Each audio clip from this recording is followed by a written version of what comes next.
Les amis, du fond du cœur, pour vous remercier de votre soutien, encore une fois exceptionnel, petit concours à la fin du mois, je vais offrir cette fois à 3 abonnés tirés au hasard les maillots de leur choix. Pour participer, très simple, soyez abonnés à la chaîne et laissez un commentaire.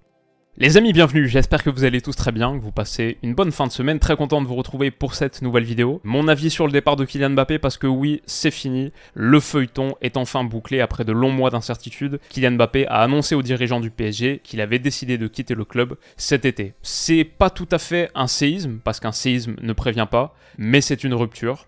Et le paysage du football d'élite européen change. Et donc, dans cette vidéo, je vous propose de poser une petite série de réflexions sur tout ça. Je pense à 8 ou 9 trucs qui me sont venus. Il y a eu tellement de bruit et je veux dire d'opportunités d'en faire des vidéos sur les dernières années, d'épisodes du feuilleton, mais j'ai vraiment jamais saisi le truc parce que c'était que des rumeurs et parfois même des mensonges, des pages Twitter qui cherchent à construire du buzz, la réputation, un petit peu de clics sur des choses qui sont parfaitement inventées. Il n'y avait pas d'infos vraiment substantielles, donc on n'en a pas trop parlé, mais là c'est vrai, là c'est clair.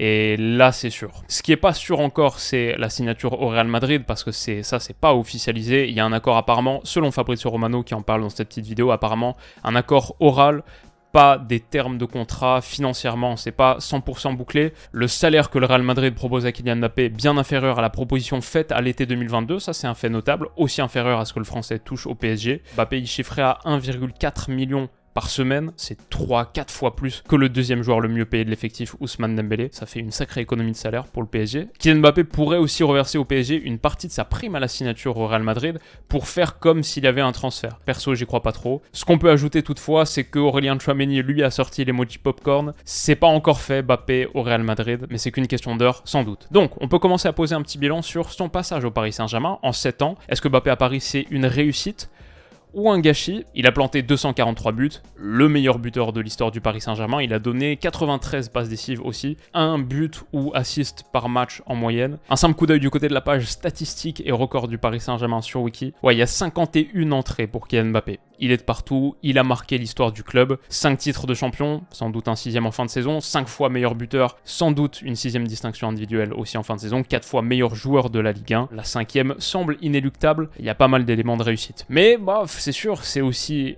en partie un gâchis. 7 ans, vu les temps de passage qu'imprimait Kylian Mbappé sur son début de carrière, un gars qui gagne la Coupe du Monde à 19 ans, qui semble proche de devenir le meilleur joueur de la planète de manière incontestable. 7 ans plus tard, il n'a pas forcément répondu à cette question de manière claire et nette. Il n'y a pas eu le Graal, ce qui est, oui, un grand vide. Alors, c'est pas tout à fait fini.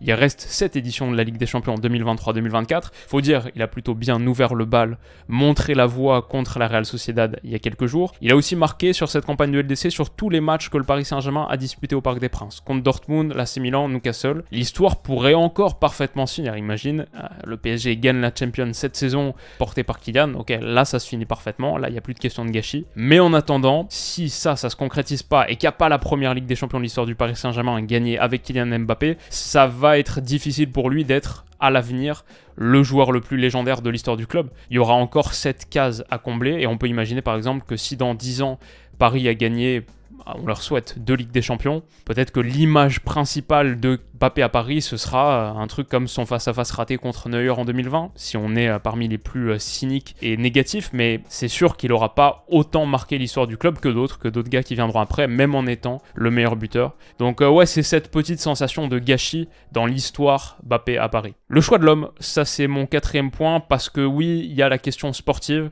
les Ligues des Champions, les Ballons d'Or, c'est des distinctions qui sont plus faciles à gagner au Real Madrid qu'au Paris Saint-Germain. En revanche, le choix de l'homme, et c'est peut-être ça qui a fait la différence à la fin, une carrière, c'est aussi une vie. Ça fait 7 ans passés dans le même club, toute sa vie professionnelle passée dans le même championnat. Je comprends l'attrait de l'étranger et l'attrait d'un nouveau défi. Voilà, ce gars-là, finalement, ça fait un moment qu'il est plus qu'une figure nationale. C'est une image globale qui apparaît dans les magazines du monde entier, un petit peu de partout, qui donne des interviews en anglais. Now we have another game to play.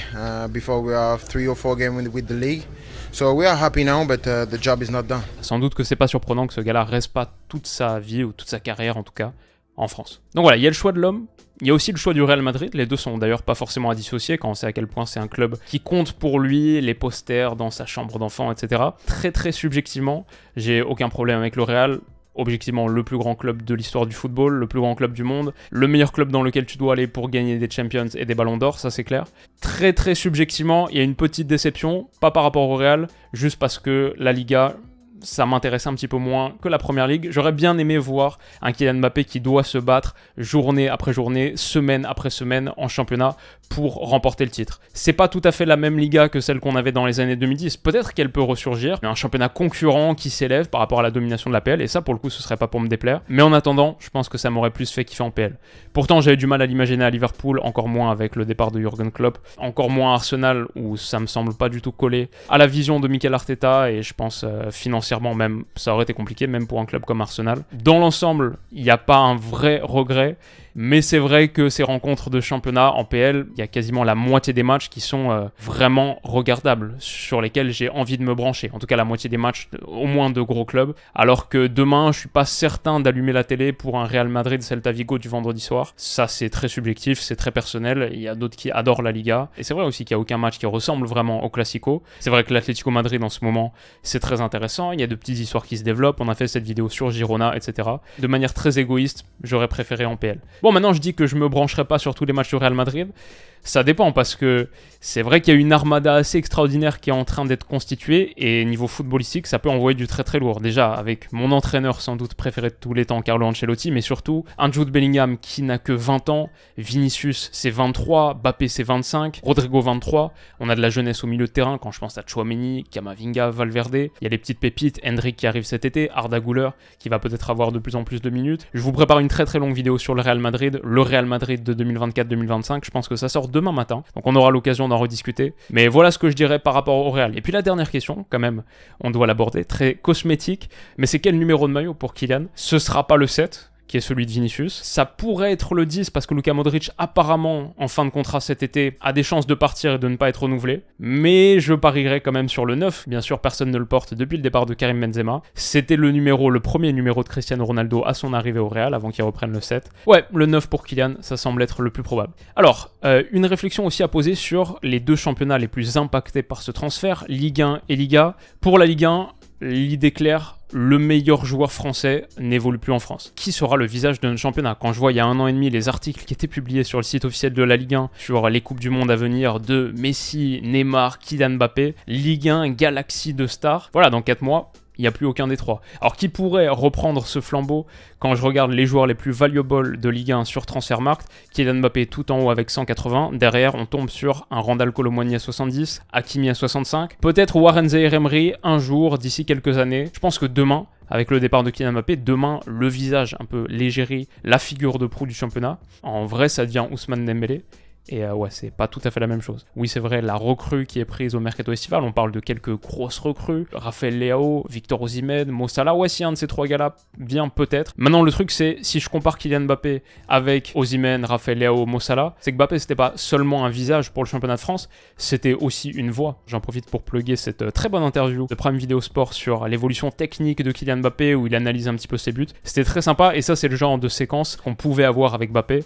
Bon, bah, qu'on aurait plus, ne serait-ce qu'avec la barrière de la langue, demain, avec les joueurs qu'on vient de citer. Alors bon, ça peut être considéré comme un détail. Peut-être aussi que la Ligue 1 brille moins avec une équipe qui l'écrase, et peut-être qu'un petit peu plus d'homogénéité pourrait permettre à... Bon, déjà, ça, il faudrait que le PSG lâche un petit peu du lest, même avec le départ de Mbappé, c'est pas sûr. Et puis, il y a aussi une question un petit peu brute, financière. L'équipe, le titre, le départ de Mbappé, une tuile pour la LFP, en quête d'un acquéreur pour les droits de la Ligue 1. Ça doit être effectivement le cauchemar de Vincent Labrune en ce moment. Le départ de Kylian Mbappé fragilise la négociation menée par la LFP avec les diffuseurs pour vendre la Ligue 1 jusqu'en 2029. On est en pleine période de négo des droits télé, et pour l'instant, les offres sont considérées comme insuffisantes. Il y a DAZN, la Ligue 1 cherche à inclure plusieurs acteurs, beIN Sport aussi, Amazon Prime Video, etc. Sans Kylian Mbappé, le pouvoir de négociation de la Ligue s'affaisse au moins marginalement. Ça, c'est pour la Ligue 1. Côté Liga, maintenant, on a commencé déjà un petit peu à en parler, ça ressemble un peu à la vengeance de Javier Tebas. Quelques années après avoir perdu Neymar, Messi, Sergio Ramos, entre autres, exfiltré de la Liga à la Ligue 1. Bon, c'est un énorme coup qui est réalisé par le championnat espagnol, un an aussi après avoir pris Jude Bellingham. Peut-être que le destin de la Liga vient de basculer avec ce transfert. En revanche, je me pose la question de la situation du Barça. On verra, club qui nous a habitués à renaître de ses cendres, mais en ce moment financièrement, comme c'est assez compliqué, est-ce qu'on se dirige vers un monde où le Classico a rarement semblé aussi déséquilibré? Bon, c'est ce qu'on verra sur les prochaines saisons, mais c'est une question à garder en tête. Alors voilà, la perte de Kylian Mbappé, c'est quelque chose de majeur, 50 buts / assists par saison en moyenne, ça va être difficile à remplacer et au moins statistiquement sur le volume offensif, c'est clair que ça fait mal. Est-ce que ça pourrait être toutefois une opportunité pour construire quelque chose de collectivement plus cohérent? C'est une question qui m'intéresse, je suis pas du tout certain de la réponse, mais c'est vrai que ce PSG qui cherche de plus en plus à presser ou à construire quelque chose d'un petit peu plus moderne, est-ce que le départ de Mbappé, ça peut être la possibilité de faire quelque chose de collectivement plus fort? Ça pourrait conduire à un climat un petit peu plus serein, un peu plus calme. Moi, ma petite question, c'est qu'est-ce que ça donne au niveau des potes de Kylian Mbappé? Est-ce qu'Achraf Hakimi, est-ce qu'un Ousmane Dembélé qui a été pris cet été conserve le même niveau de motivation, le même enthousiasme dans le fait d'évoluer à Paris? Est-ce que Paris conserve d'ailleurs le même attrait sur le marché des transferts? Déjà que c'est assez difficile avec la Ligue 1, mais maintenant c'est encore plus une Ligue 1 sans Kylian Mbappé, une équipe sans sa star principale. Le club Paris Saint-Germain gagne peut-être un petit peu en cohérence, mais perd en prestige, et ça aussi, ça pourrait avoir un impact. L'avant-dernier point, une affiche, c'est je crois le truc qui m'a tenu éveillé toute la nuit. Les prochains PSG Real Madrid... ça va être des summums de divertissement. Imaginez en quart, là, dans un mois, Mbappé, penalty, 96e minute du match retour au Santiago Bernabéu. Il peut y avoir des moments assez piquants, et puis ça je pense à cette saison, mais les saisons prochaines aussi. Je doute pas que ces deux clubs vont continuer à se rencontrer. Il pourrait y avoir des retours de Kylian Mbappé au Parc des Princes, dans des matchs hyper importants. Ouais, imaginez.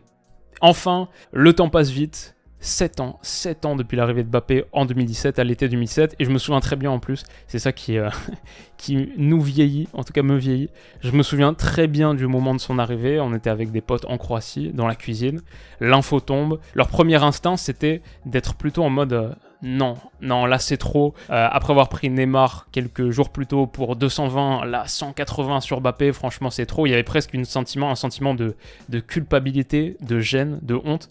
Peut-être parce qu'on était quelques Lyonnais aussi avec eux. Mais ouais, ça je m'en souviens très très bien. Et vous aussi dans les commentaires, vous m'en parlez un petit peu. La sensation que c'est passé si vite. C'est 6 ans et demi pour l'instant, mais à la fin, donc cet été, ça fera 7 ans. Il y a 2 Coupes du Monde entre ces deux dates. Se rappeler de temps en temps, c'est pas inutile. Que le temps passe vite. Et ouais, qu'il faut profiter des choses. Et d'ailleurs, c'est pas fini, on va continuer d'en profiter pendant encore quelques mois. Il reste peut-être une vingtaine de matchs de Mbappé avec le Paris Saint-Germain, si ça continue un petit peu en Ligue des Champions. Et pourquoi pas vivre à la fin la plus belle saison de l'histoire du club. Le rêve est encore permis. Et ce serait une belle manière de conclure l'aventure. Et voilà, c'est fini. C'est à peu près tout ce que j'avais à dire sur le sujet. On se retrouve demain pour parler des implications liées au Real. Mais j'espère que ce petit débrief, cette petite analyse express vous aura plu. Prenez soin de vous les amis, passez un très bon week-end. Et on se dit à bientôt. Bisous.